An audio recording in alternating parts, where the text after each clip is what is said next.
Good day, Steve here.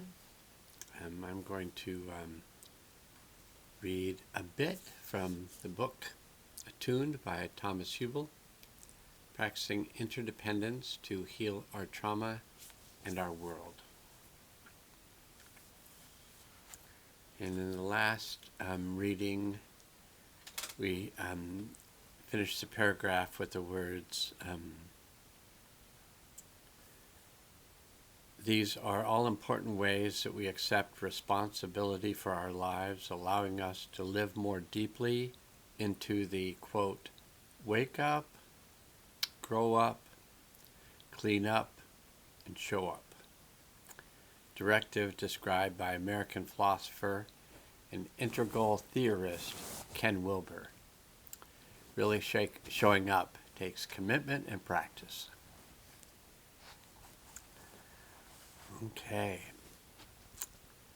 Of course, we may set out to be grounded, intentional, and embodied as we relate with others, yet find our interactions uncomfortable or even difficult. I'm often asked, what do I do when I encounter resistance from the other person? If your intention is to be in a space of healthy relation, then the answer is quite simple. Be with it. Be with the resistance. Notice it, feel it.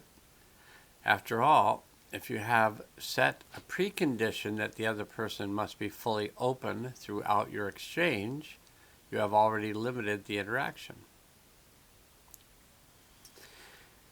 Any resistance you feel from them will cause you to contract, to pull away.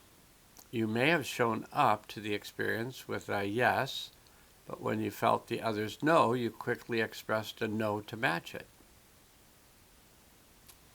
Meeting resistance with resistance is rarely effective at sustaining connection.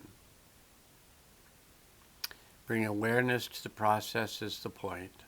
Awareness enhances coherence, which increases space and clarity and opens the door to healing relation.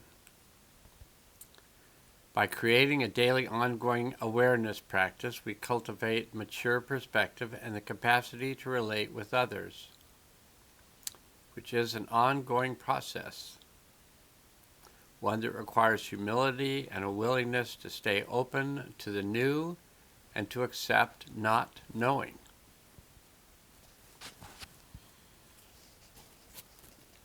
Okay, the next part of the chapter starts with the title, The 3 Sync Practice. We might think of coherence as an optimum condition in which the mind is alert, the heart is open and receptive, and the body is energized and balanced.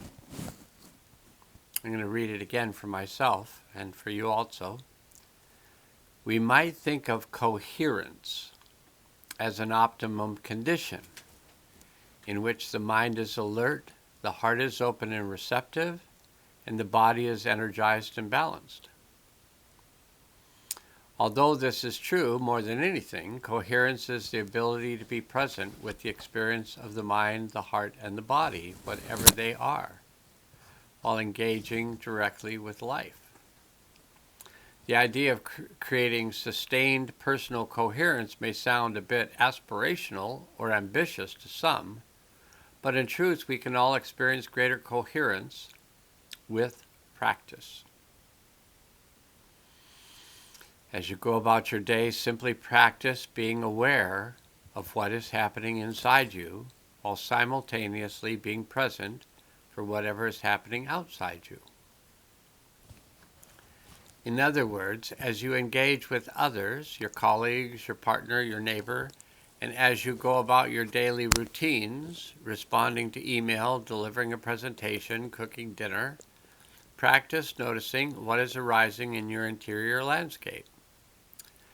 What sensations are present in the body?